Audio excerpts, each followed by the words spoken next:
Muy buenas noches, ¿qué tal? ¿Cómo están? Qué gusto que nos acompañen. Bienvenidos a una nueva emisión estelar de Noticiero Hechos. Los saluda Roxana Webb y vamos con nuestros titulares. Un abuso de autoridad. Así es que yo pido justicia para esas 4 personas, para esos 4 policías mexicanos. Es el clamor de los familiares de Victoria Salazar, la salvadoreña fallecida víctima de abuso de autoridad en México. Un caso que está en plena investigación y que vuelve a dejar al descubierto el fenómeno de la brutalidad policial. La eficacia de la vacuna anti-COVID procedente de China y a quienes puede ser aplicada son las dudas que persisten entre la población. Sobre el tema abordamos a médicos especialistas.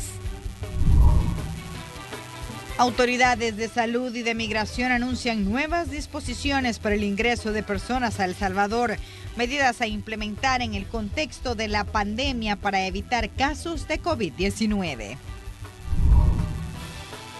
En Honduras nuevamente se activan las alertas por la caravana de migrantes que podría partir esta mañana y el miércoles advierten que muchos intentarán cruzar la frontera haciéndose pasar como excursionistas con motivo de la temporada de vacación.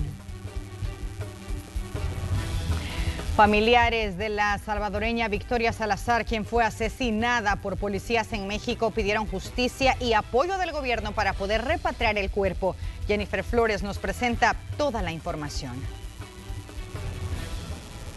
Estas imágenes muestran el abuso de poder de 4 policías de Tulum en Quintana Roo, México, quienes brutalmente mataron a Victoria Esperanza Salazar Arriaza, de 36 años, una salvadoreña que se fue del país hace 5 años en busca de mejores condiciones para su familia. En los videos se observa que los elementos policiales rodean a la salvadoreña, quien se encontraba esposada y siendo sometida por una policía que estaba arrodillada sobre su espalda. Tras gritar y pedir ayuda, Victoria no logró sobrevivir y muere cuando los mismos agentes la suben a un pick-up.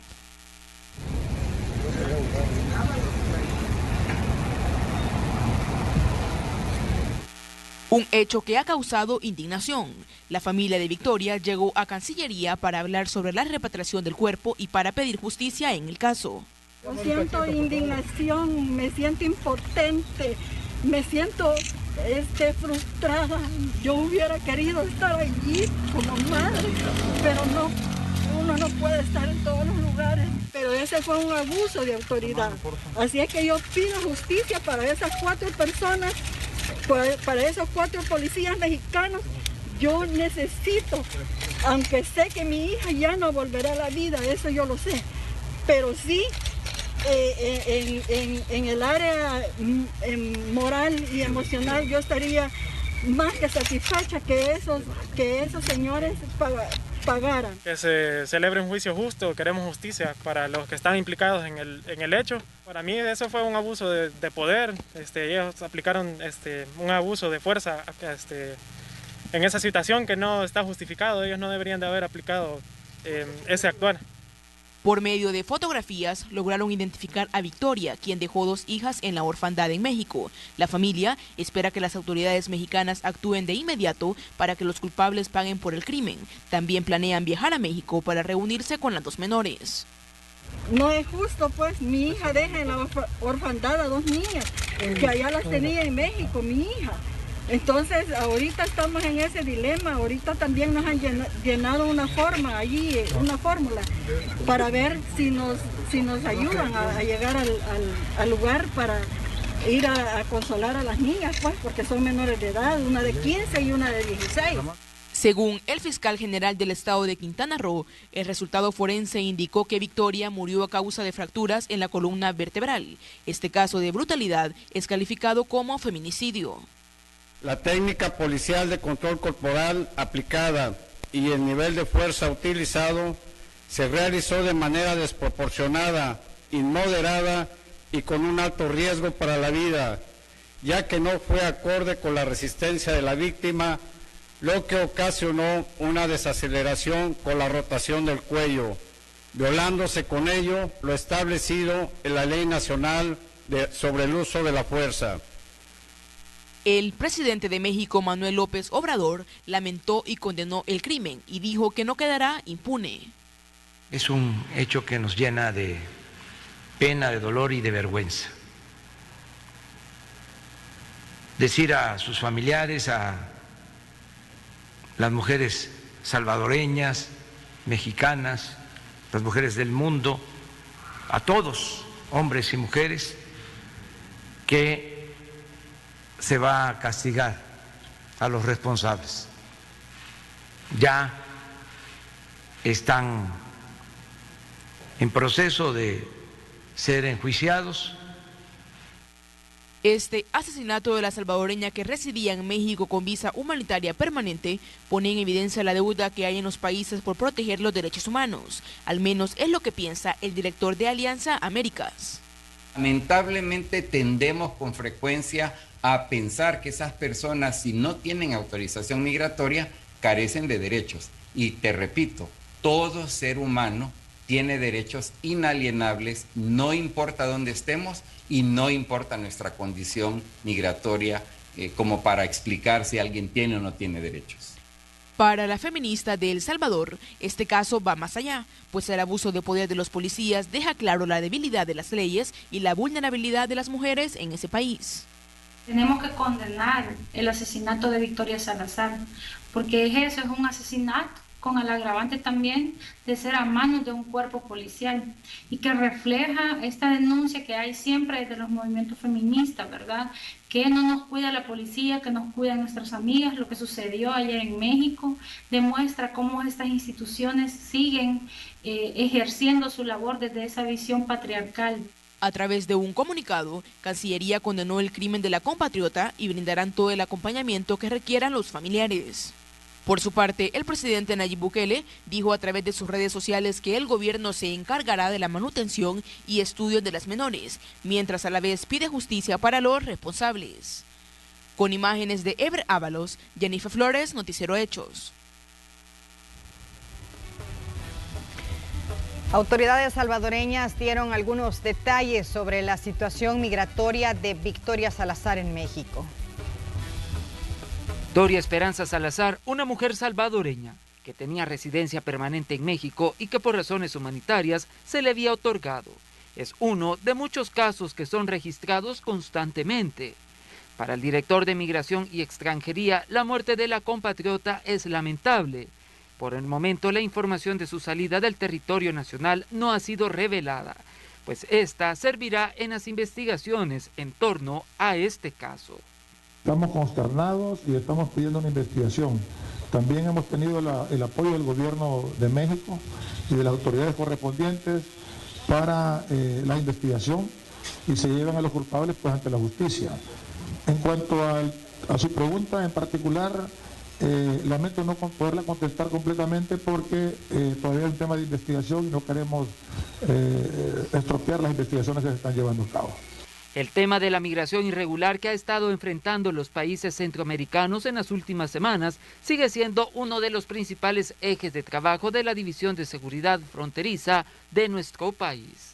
Tenemos un dispositivo en los puntos no habilitados, ¿verdad? En apoyo también al esfuerzo para evitar ese tráfico ilegal que se mantiene en algunos momentos, en donde estamos haciendo un esfuerzo grande con la Dirección General de Aduanas, la Patrulla Fronteriza, así como también el Comando Zumpul. Por ahora, los esfuerzos seguirán sumando hasta generar conciencia ante la población sobre el riesgo que representa tomar estas decisiones, más cuando se llevan a menores de edad. Con imágenes de Roberto Martínez, este es un informe para Noticiero Hechos, de Ernesto Cornejo. Y para César Ríos, director ejecutivo del Instituto Salvadoreño del Migrante, el asesinato de Victoria Salazar en México no es un caso aislado. Asegura que las mujeres representan un número mayor de la población a las que se les violan sus derechos. Pide que este caso no quede impune y se proteja a las niñas que ahora quedan en la orfandad. Muertos. Pedimos al consulado de El Salvador en México que garantice la protección de los hijos, que garantice que haya un esclarecimiento de este hecho y que garantice que las autoridades superiores a nivel de gobierno intervengan y esclarezcan cómo sucedieron los hechos con el caso de Victoria Salazar. Y a continuación tenemos una actualización de la situación en torno al asesinato de Victoria con la periodista Fernanda Duque del periódico Novedades de Quintana Roo. Adelante, te escuchamos. Hola, un gusto saludar a la audiencia de Hechos desde el estado de Quintana Roo en México, desde donde les informo que los 4 elementos que estuvieron involucrados en la muerte de Victoria N., la migrante salvadoreña que perdió la vida en el municipio de Tulum este fin de semana, ya se encuentran sometidos a proceso penal. Incluso ya están en la cárcel de Playa del Carmen. Al respecto, las autoridades de Tulum decidieron destituir de su cargo al secretario de Seguridad Pública y Tránsito, Miguel Ignacio Vicencio Méndez. Al respecto de este caso, Víctor Mastá, quien busca la reelección para el municipio de Tulum, dijo que no habrá impunidad en el caso de Victoria. Sin embargo, los elementos de la Policía Municipal de todo Quintana Roo son los más señalados por violencia y actos en contra de los derechos humanos de los ciudadanos. En este aspecto, varias organizaciones civiles se han pronunciado en contra de los hechos ocurridos en Tulum, y no solamente en este municipio de Quintana Roo, sino en otros municipios como Holbox, Cancún, donde también hubieron feminicidios este fin de semana. De hecho, grupos feministas en el estado han preparado diversas actividades y manifestaciones para demandar al gobierno que haya seguridad y justicia para las víctimas. Esto es todo por el momento. Muchas gracias por tu reporte desde Quintana Roo. Y bueno, siempre hablando sobre esta tragedia en el Monumento a la Constitución, grupos de mujeres salvadoreñas se han concentrado para exigir justicia en este caso de Victoria Salazar, la salvadoreña, la compatriota, una de nosotras, víctima de brutalidad policial en Tulum, México.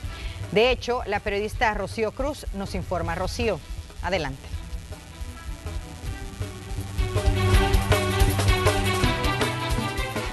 Hola, muy buenas noches, compañeros. Como siempre, es un gusto poder saludarles, esta vez desde el Monumento a la Constitución, donde un grupo de mujeres se ha manifestado sobre la muerte de Victoria Esperanza Salazar, de 36 años, una salvadoreña que perdió la vida en manos de 4 policías mexicanos en el estado de Quintana Roo. Ahora ellas han expresado con consignas, también carteles y un altar su indignación ante este hecho. Escuchemos parte de lo que dijeron.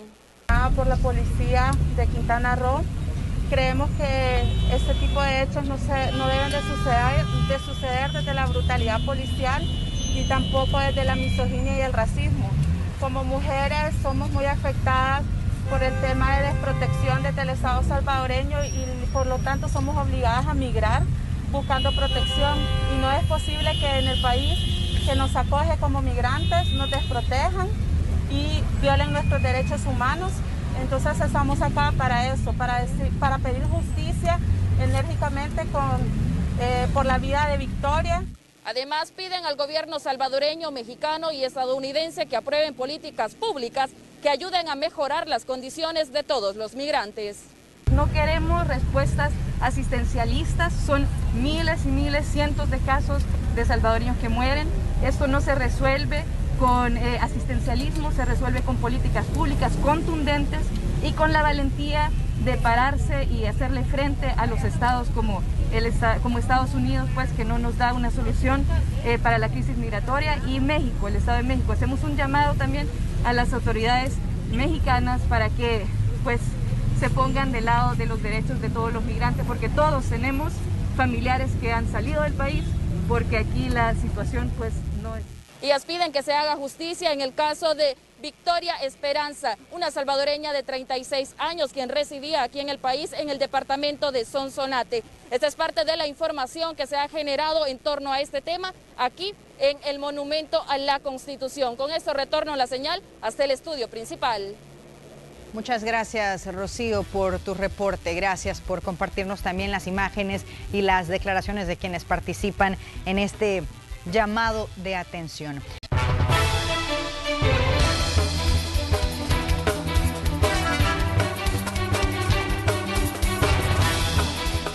Gracias por continuar con nosotros. Contarles que la Dirección de Migración y Extranjería dio a conocer que dejará de pedir la prueba negativa de COVID-19 a todas las personas que ingresen al país por vía aérea o terrestre. pero esta decisión será únicamente para los que ya fueron inmunizados contra esta enfermedad y como comprobante tendrán que presentar la boleta de vacunación, entre otras medidas. También está que se aprobó un decreto que ordena el levantamiento de las restricciones de ingreso a territorio salvadoreño a personas procedentes del Reino Unido y Sudáfrica. Ya se les hizo saber a las aerolíneas, también a las empresas terrestres y también a las empresas marítimas que nos visitan. Ellos ya lo saben, de hecho, antes de ustedes, pues, porque tenemos que hacerlo así. Por protocolos nuestros internos, el señor ministro de Salud, que aquí tengo la resolución, se las puedo mostrar después a ustedes despacito. Aquí está la resolución del Ministerio de Salud y esta resolución nosotros como Migración se las hacemos llegar a las aerolíneas, a las empresas de terrestres. Las autoridades del Viceministerio de Transporte y la Subdirección de Tránsito Terrestre de la PNC continúan con los controles antidoping como parte del Plan Verano Seguro 2021. En las últimas horas se realizaron 35 pruebas a conductores de la capital cuyos resultados fueron favorables porque no hubo detenciones por conducción peligrosa. En esta oportunidad, alrededor de 35 pruebas, solo fue colocada una multa.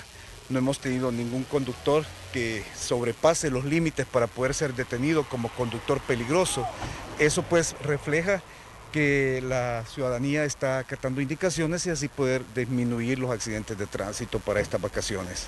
Que con estos controles durante la pandemia se pudo ver que se incrementaron los accidentes de tránsito. Hoy que hemos resurgido, vemos pues que controlamos de alguna manera, han disminuido en alguna manera los accidentes de tránsito y pues nuestra obligación es tener un verano seguro para la población, teniendo estas medidas de controlar a los conductores que van a celebrar, pues que asignen un conductor o que si va a manejar no tome. Y el Ministerio de Obras Públicas presentó un plan vial con el cual se busca apoyar a los automovilistas durante el periodo vacacional. Veamos de qué manera. Si el carro de alguna persona presenta desperfectos mecánicos a la hora de ir en carretera y no tiene acceso a ningún servicio o sufre algún accidente de tránsito, durante estas vacaciones podrá ser atendido de forma gratuita por el personal del Ministerio de Obras Públicas bajo el plan de asistencia vial de esta institución. Entonces, toda la población, sin ningún costo, puede llamar al 2121 4010 y va a recibir asistencia vial las 24 horas del día por todo el tiempo que duren estas vacaciones de verano en todo el país, en todo el territorio nacional. Además, las autoridades del Viceministerio de Transporte dieron a conocer que más de 1000 elementos de la Policía de Tránsito y gestores de tráfico participarán en los 100 controles vehiculares y 60 puntos antidoping que implementará la Policía Nacional Civil durante este periodo vacacional. Es importante en estas fiestas donde tendemos a tener mayor incidencia del tema del alcohol, a poder tener un mayor control, una mayor presencia para poder sacar de circulación a estas personas que deciden arriesgar su vida y las de los demás, consumiendo bebidas alcohólicas y al mismo tiempo manejando.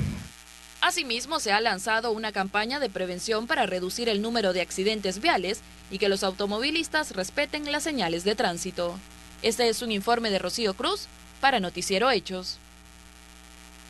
Y este año las actividades religiosas que comúnmente se realizaban durante la Semana Santa se han reducido preventivamente por el COVID-19. Sin embargo, los líderes de las iglesias hacen un llamado a la población a no perder el verdadero significado de la Semana Mayor y reflexionar desde sus hogares, recordando la pasión, muerte y resurrección de Cristo para la comunidad cristiana en El Salvador.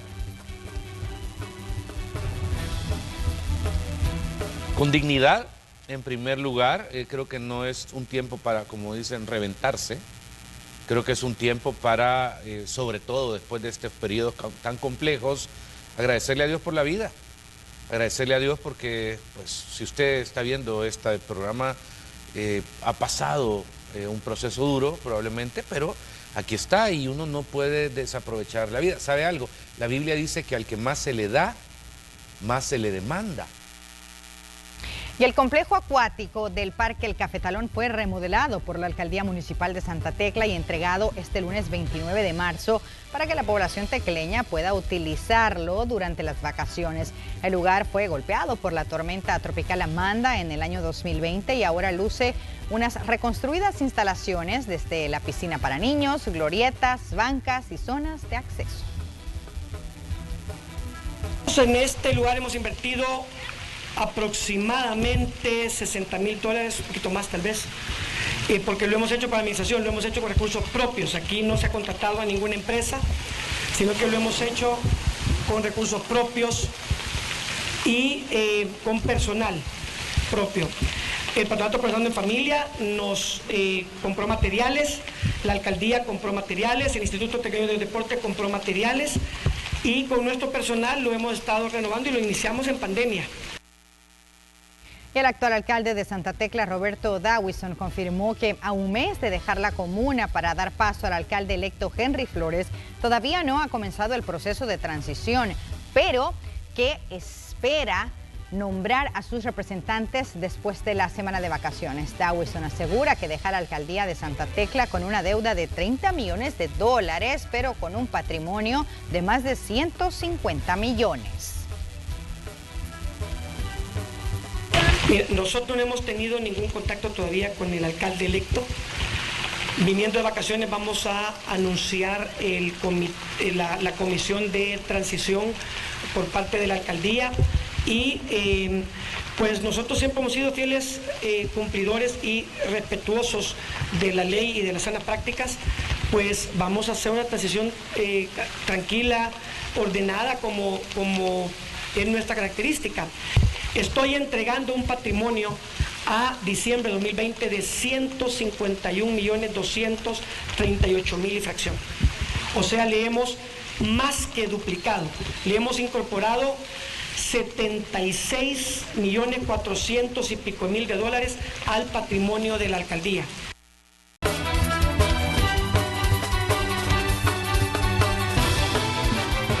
Con la llegada del cuarto lote de vacunas provenientes de China surgen algunas inquietudes en cuanto a la eficacia y a quiénes pueden ser administradas.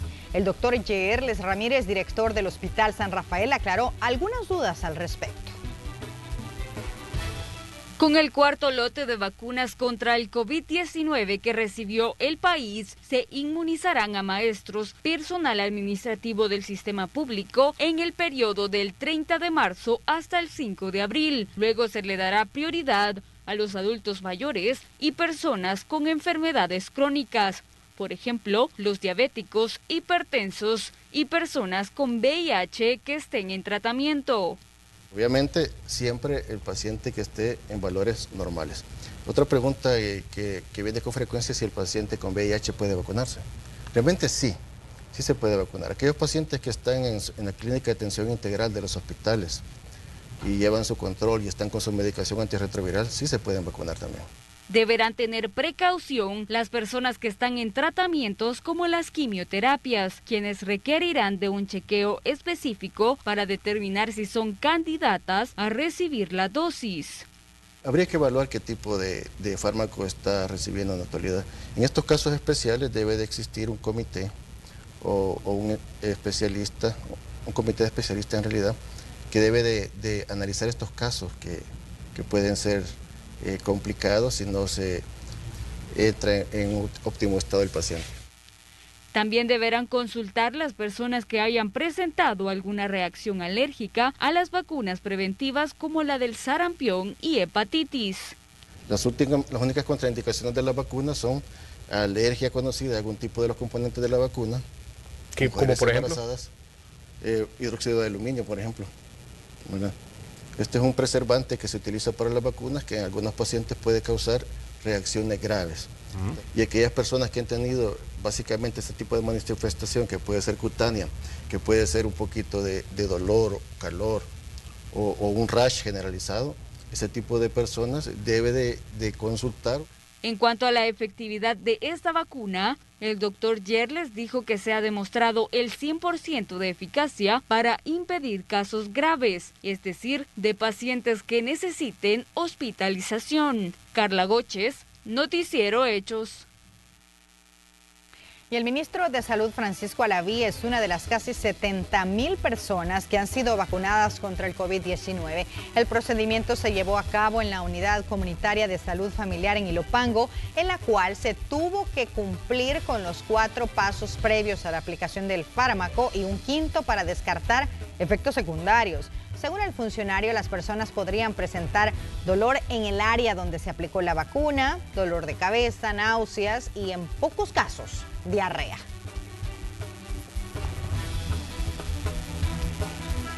Agendado, ¿verdad? Sí, correcto, ya está agendado y ya con ellos lo confirmamos en el sistema y ya se pasa la orientación. Área de registro donde con todos sus datos van a tomar su información.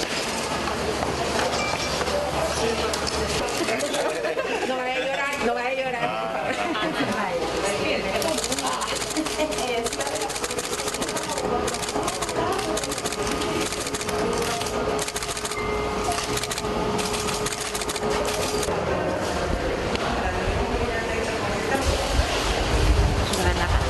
Y a partir de este martes, 50,000 docentes serán incluidos en el proceso de vacunación contra el COVID-19. Conozcamos más detalles en el siguiente informe. A días del inicio de clases semipresenciales, los docentes serán inmunizados contra el coronavirus. Serán 60 los puntos de vacunación que se destinarán para ese sector, siendo prioridad los de mayor edad y de mayor riesgo. Y esta vacunación inicia el 30 de marzo y va a terminar hasta el 5 de abril, con lo cual, pues por supuesto, se va a dar cobertura a esos 50,000 maestros que están en el sistema público. Posteriormente se va a avanzar, por supuesto, también con el sistema privado de educación, y esto va a ser progresivo, siempre siguiendo las modalidades de todo el proceso de vacunación que ustedes han observado rutinariamente. A la fecha, el Ministerio de Salud ha vacunado cerca de 70,000 personas entre personal sanitario y no sanitario. Con el cuarto lote de vacunas anti-COVID se espera llegar a más salvadoreños. Durante el fin de semana, El Salvador recibió 1 millón de dosis de la empresa Sinovac, de la que también se espera la llegada de otro millón más. Cabe recalcar, esto es el 78% de adquisición del total de la meta, que son 9 millones de dosis, que representarían los 4.5 millones de salvadoreños, y con lo cual progresivamente vamos a ir observando la llegada de estos diferentes lotes. Tenemos 162 puntos de vacunación. De esos 162 puntos de vacunación es una modalidad en la cual se pueden activar dependiendo de la necesidad, y se cuenta ya con el personal, con estos 3,000 equipos vacunadores que pueden facilitar incluso hasta poder llegar a colocar 500 dosis por cada uno de estos puntos de vacunación. En la segunda fase del esquema de vacunación están contemplados los adultos mayores de 50 años y los que padecen enfermedades crónicas, la cual espera inicie en las primeras semanas de abril, mientras que en la tercera fase se incluye a personas entre 18 y 50 años. Con imágenes e informe de Marcela Rivera. Vamos a conocer a continuación cuál es la situación nacional del COVID-19. La última actualización de la página que proporciona el gobierno de El Salvador se realizó a las 12 de la medianoche con 20 minutos de este 29 de marzo. Resumen de casos: 133 casos nuevos, 119 personas recuperadas. Lamentablemente 3 personas han fallecido y se han realizado 2.432 pruebas. Ya superamos la barrera de las 2.000 personas que han perdido la batalla contra el coronavirus, contra el SARS-CoV-2. 2003, como ven ahí en pantalla, justo la flechita está apuntando esta cifra que no debemos de perder de vista, porque esta es una enfermedad seria y aunque no a todas las personas les da de la misma manera, pues lo mejor es cuidarnos, es prevenir. 2.003 personas han muerto ya debido al coronavirus. 788 son los casos activos que se reportan hasta el momento. Estamos hablando también de casos sospechosos, 3.152. Esa es la cifra que tienen las autoridades hasta el momento. Ya hablando a grosso modo en cifras generales, desde la primera vez que conocimos del coronavirus acá en El Salvador, del primer caso acá en El Salvador, casos confirmados 64.431 y personas recuperadas 61.640. En cuanto al pronóstico de los pacientes, lo vemos ya en la gráfica de barras, justo más abajo, ahí usted lo tiene en pantalla, en rojo. está la cifra que más preocupa y es los pacientes que se encuentran en estado crítico, son 30. Fíjense que hace aproximadamente unos 2-3 meses se reportaban 70, 80, 60 personas en estado crítico, pero ahora la cifra ha disminuido, son 30. Así se ha mantenido en las últimas 2 semanas por lo menos. 30 personas en estado crítico, 75 en grave, que es el gráfico en naranja que ustedes tienen ahí en pantalla, 171 en azul oscuro, en estado moderado, mientras que 227 estables y 285 asintomáticos. Este es el pronóstico de los pacientes. En cuanto a las edades, es muy importante, más abajo ahí lo tenemos en pantalla. Bueno, vemos desde 0 años hasta 80 años, ¿verdad? En cuanto al grupo etario de personas que han dado positivo por COVID-19, 882 de 0 a 9 años, pero nos vamos a enfocar en las edades entre los 20 a los 59 años. Esos son los grandes grupos de personas que han dado positivo por COVID-19. De 20 a 39 son 26.538 salvadoreños y de 40 a 59 años, 24.940.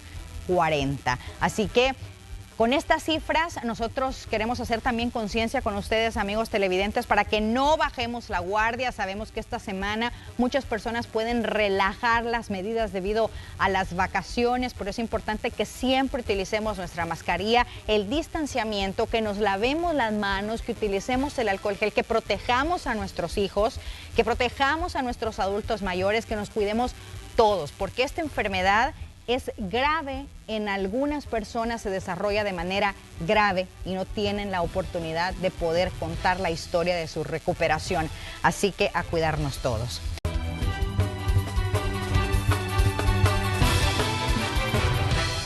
Muchos salvadoreños están retornando al país. A pesar que han estado fuera, son como nosotros, trabajadores y amistosos. Apoyémoslos en nuestra comunidad.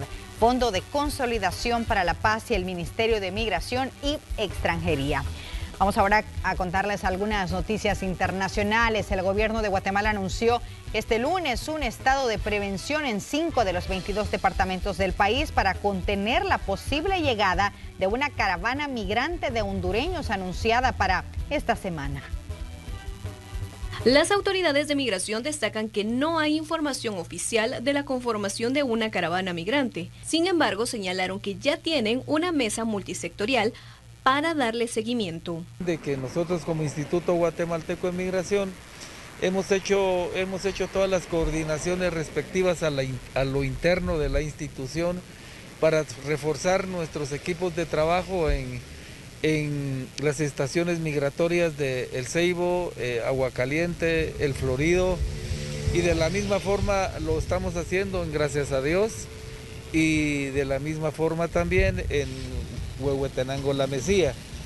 Tenemos otro paso ciego en Ingenieros en Ixcampetén, y lo estamos haciendo de la misma forma. Estamos haciendo un reforzamiento a lo interno de migración, pero al mismo tiempo estamos haciendo una serie de coordinaciones que iniciaron desde la semana pasada con las instancias que tienen que ver con este tema. Y de esa cuenta, pues estamos estableciendo ya formalmente una mesa de coordinación. De manera preventiva, también se establecerá por 15 días el estado de prevención para Izabal, Chiquimula, Zacapa, El Progreso y Petén. Según Casa del Migrante, hasta la fecha han atendido a más de 2.000 migrantes a su paso por Guatemala, la mayoría de ellos durante la primera caravana de este año. Y precisamente en Honduras advierten la salida este martes o miércoles de otra caravana de migrantes hacia los Estados Unidos. Nuestro colega Samuel Coelho con el reporte. Buenas noches, adelante.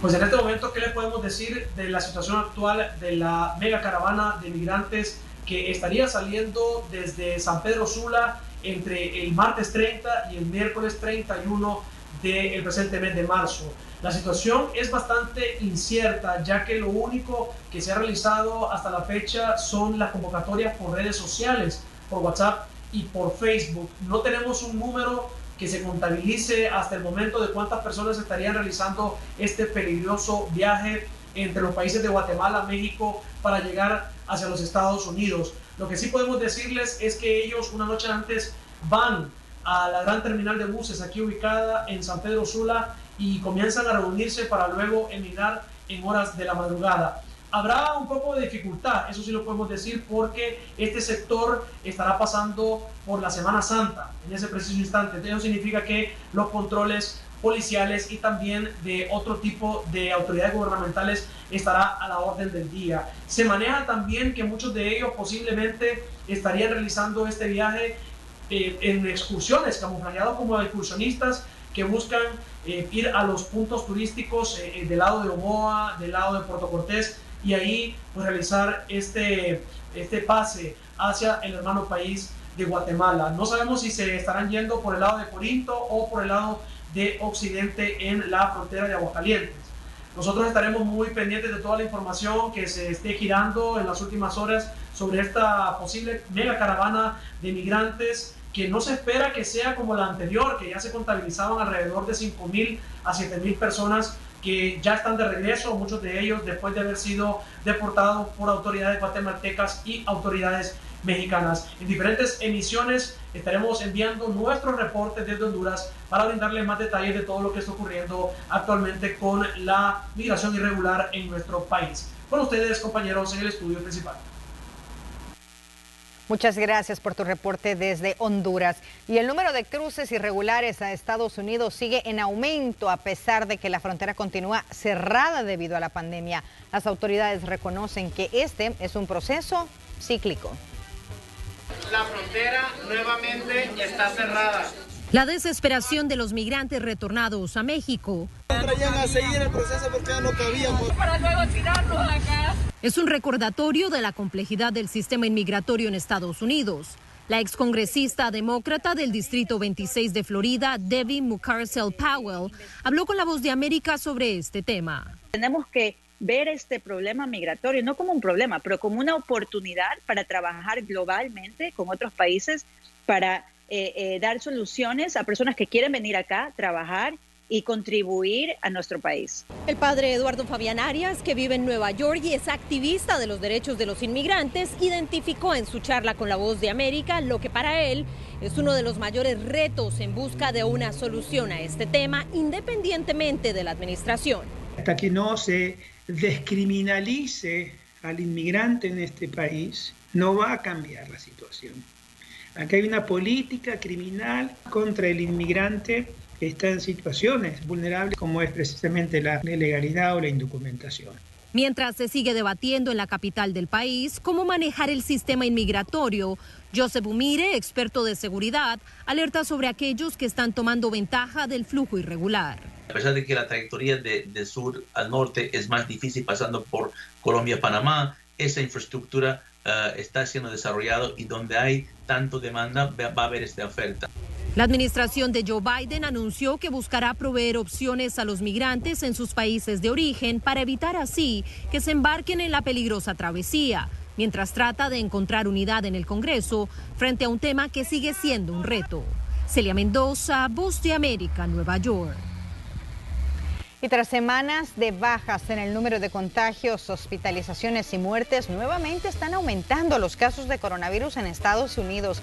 Funcionarios de salud este lunes expresaron alarma ante el repunte de casos. Buenas y malas noticias sobre la lucha contra el COVID-19 resonaron este lunes. Investigadores de los Centros del Control y Prevención de Enfermedades, CDC, anunciaron que las vacunas contra el coronavirus de Moderna y Pfizer-BioNTech demostraron ser un 90% efectivas en el mundo real para prevenir infecciones 2 semanas después de la segunda inyección y un 80% efectivas con una sola dosis. Pero a pesar del progreso en la campaña de vacunación masiva en el país, la doctora Rochelle Walensky, directora de los CDC, advirtió sobre un peligroso repunte de casos, hospitalizaciones y muertes. Voy a reflexionar sobre el sentimiento recurrente que tengo de fatalidad inminente. Tenemos mucho que esperar, muchas promesas y potencial de donde estamos y muchas razones para la esperanza, pero ahora mismo tengo miedo. Funcionarios públicos, incluyendo el doctor Anthony Fauci, señalan que aperturas y descuidos están contribuyendo al alza. Si la gente descarta las medidas de salud pública como las mascarillas, ir a bares y restaurantes, se verá un aumento, y eso es realmente un gran problema. Por otra parte, un informe de la Organización Mundial de la Salud sobre el origen de la pandemia, obtenido por la agencia Prensa Asociada antes de ser revelado el martes, indica que lo más probable es que el coronavirus haya surgido en murciélagos antes de propagarse en los humanos a través de otro animal. El equipo de expertos que recientemente visitó la ciudad china de Wuhan también descartó la teoría de que el virus se haya filtrado accidentalmente de un laboratorio chino, considerándolo extremadamente improbable. Verónica Villafañe, Voz de América, Los Ángeles. Y cada vez más gobiernos en Latinoamérica están recibiendo nuevas dosis de vacunas o anunciando planes para inocular a la población. Este fin de semana Estados Unidos hizo una entrega importante a México, mientras varios países anuncian sus planes a corto plazo de inmunizar a sus ciudadanos.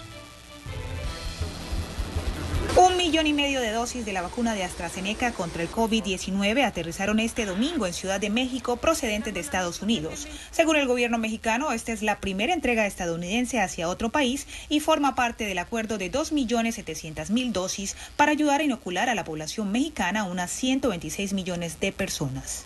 De alguna forma volvemos a tener una agenda norteamericana, una dimensión norteamericana de la cooperación. Mientras tanto, este domingo El Salvador recibió por parte del gobierno de China uno de los 2 millones de dosis prometidas. Somos los primeros en Centroamérica en recibir esta cantidad de dosis de vacunas Sinovac. En Latinoamérica, el presidente de Chile, donde se reportan diariamente unos 7.000 contagios, anunció que las elecciones presidenciales previstas para el 10 y 11 de abril serán postergadas para el 15 y 16 de mayo, para cuando esperan vacunar por lo menos a 9 millones de personas. Por su parte, en Brasil, uno de los países más golpeados por la pandemia y fuente de la nueva variante del coronavirus, se reportan más de 100.000 casos en las últimas 24 horas, superan los 16 millones de dosis de vacunas aplicadas y están a la espera de que la vacuna propia del Instituto Butantan sea aprobada para terminar de ocular a su población. De esta manera avanza la carrera por vacunar a la población en Latinoamérica, mientras las autoridades en Argentina, para enfrentar el deterioro de la situación,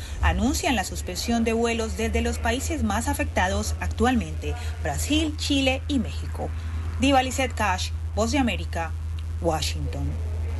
Y el 83% de las familias entrevistadas por una ONG venezolana indicó que tuvo sentimientos de frustración, tristeza o angustia producto del confinamiento y las precariedades económicas. Ansiedad es el sentimiento que ha invadido a Norimar en el último año, cuando comenzó el confinamiento por el coronavirus y debió hacer de su hogar la escuela de su hijo de 9 años. Se me ha complicado muchísimo porque yo no tengo esa psicopedagogía de sentarme y tener la paciencia como para poder explicar. No todo el tiempo estoy de la misma, emocionalmente no estoy igual. Como ella, un 62% de los encuestados por la ONG Centros Comunitarios de Aprendizaje SECODAP mostró cambios en la manera de relacionarse con su familia durante las medidas de cuarentena. Pérdida de paciencia, incapacidad de comunicar, todo lo que implicó la educación a distancia y cómo eso abrumó a las familias. Para Norimar, sumar el rol de maestra a las obligaciones diarias es un peso difícil de soportar. Y tienen que entender que nosotros también cocinamos, que también lavamos, que también planchamos, que también tenemos que salir a hacer cualquier diligencia. El estudio reveló que un 83% de los consultados tuvo sensaciones de molestia, tristeza y angustia.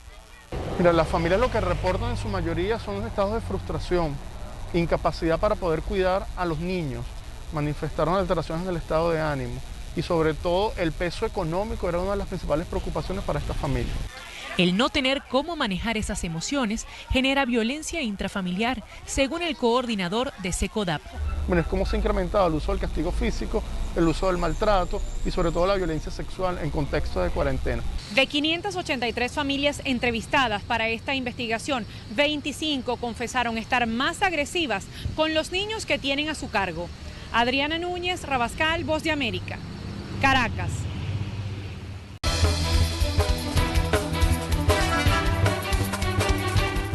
Una de las frutas de temporada preferidas es el jocote varón rojo, cultivo que se produce en cantidades impresionantes en el municipio de San Lorenzo, Aguachapán. Conoceremos más en la sección Hechos del Agro.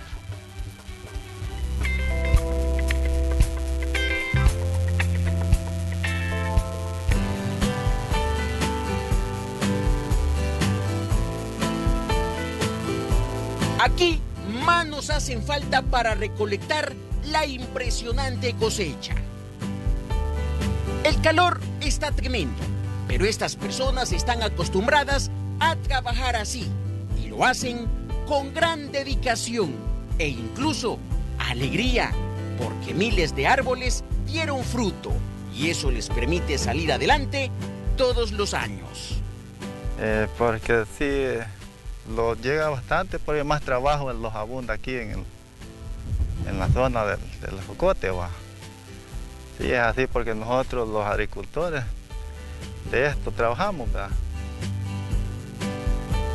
Tal como lo observó, en este lugar se están cosechando los famosos jocotes de temporada. Es el jocote varón rojo. Para conocer más del cultivo, visitamos el mejor lugar, la cuna de esta fruta, podemos decir sin temor a equivocarnos. Estamos en el caserío El Jicaral, del cantón San Matías, en San Lorenzo, Aguachapán. Solo en este municipio se estima que hay aproximadamente 1000 manzanas de tierra con este cultivo. Económicamente significa mucho, por eso los productores tienen grandes expectativas para el presente corte.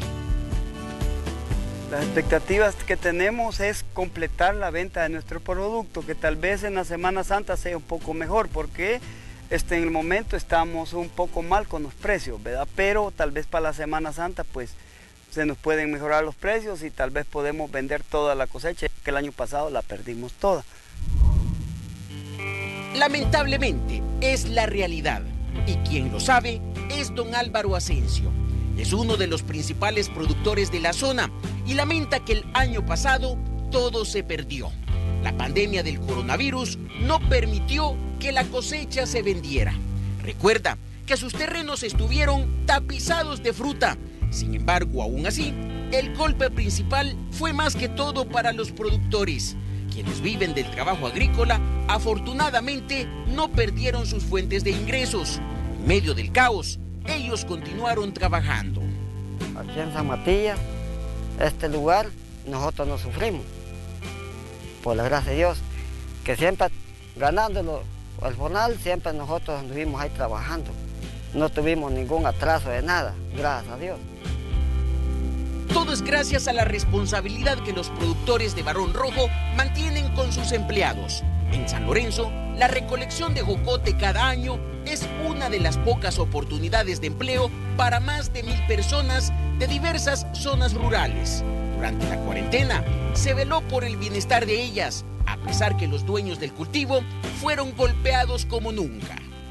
Es que fíjese que la razón de que se ha mantenido a veces uno con dificultad es porque uno siente aprecio por su gente, siente ese deseo de que no suframos mucho, que todos nos hagamos aquel deseo de superar todos juntos, no superar solo el patrono, sino que también los trabajadores superen, porque toda la mayoría que da trabajo aquí en la zona, los que tienen jocoteras y tienen otros cultivos, tratamos eso porque venimos desde el mismo lugar.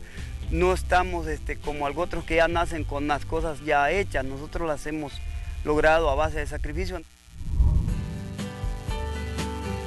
Pero este año, aún con nuevas dificultades, las cosechas están hermosas. El fruto incluso se desarrolló de mejor tamaño y los productores esperan que la demanda aumente durante el periodo de Semana Santa. Lo cierto es que el jocote varón rojo sigue como una de las principales bases de la economía en este occidental y fronterizo municipio.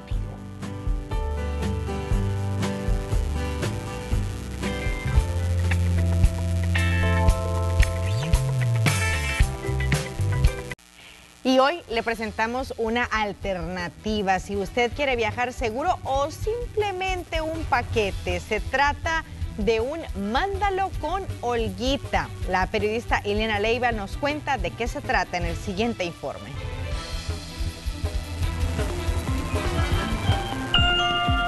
Hola, buenos días. Hola, buenos días, Olguita. Hola, ¿cómo está? ¿Venía a traer aquí al Paseo General Escalón? Sí, ahorita llego por usted. Solo mándeme la ubicación para llegar.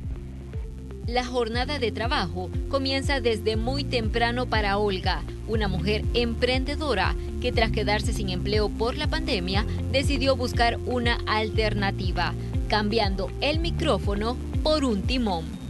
Te amo hasta de sobra porque conocí lo que es amar, lo que es amar.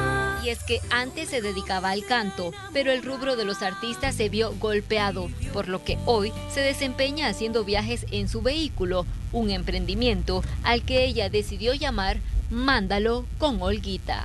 Entonces me tocó a mí reinventarme y decir qué hago, tengo el carro, y comencé a escribirle a todos mis contactos, familiares, amigos, a ofrecerles mandaditos, ir al supermercado, a los bancos, hacer cualquier tipo de transacción y llevar y traer también gente. El emprendimiento de Mándalo con Olguita, yo lo resumiría en confianza, seguridad, puntualidad y servicio al cliente, calidad de servicio al cliente.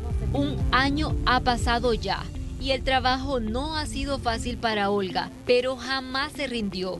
Diariamente realiza hasta 18 viajes. La mayoría de sus clientes, dice, son mujeres, quienes se sienten más seguras trasladándose con ella. Todo el día ando trabajando, me mandan mensajes, me llaman por teléfono, me cotizan y me agendan, y así yo voy haciendo pues la agenda diaria. Mis clientas, que en la mayoría de casos son mujeres, se sientan con la seguridad y la confianza de que yo pues voy a estar ahí para ellas. De hecho, pues con todas las malas noticias que nosotros recibimos a diario de la violencia de la mujer, pues muchas mujeres me han manifestado que se sienten completamente seguras conmigo. De hecho, una clienta la está esperando, por lo que debe darse prisa, pues la puntualidad la caracteriza. Hola, buenos días, señorita. Pase, adelante. Con permiso. Mire que hay alcohol gel para usted. Cuida cada detalle con sus pasajeras. Las medidas de bioseguridad no pueden olvidarse. Por esto y más, la prefieren, asegura una de sus clientas. Una de las mayores razones es la seguridad. Por cómo se encuentra la situación ahora, ella es alguien de confianza, es bien seguro, es puntual, es muy accesible el costo, no son elevados. Pero esto no es todo. Me va a dar su ubicación para que yo le pueda... Perfecto. Okay. Entonces eso tiene que ser tipo 9:30. A las 9:30. También se dedica a trasladar encomiendas que le solicitan sus clientes. Una de ellas es doña Sonia, quien en esta oportunidad necesita enviar unos documentos muy importantes y no puede confiárselos a cualquiera, por lo que decide mandarlo con Olguita.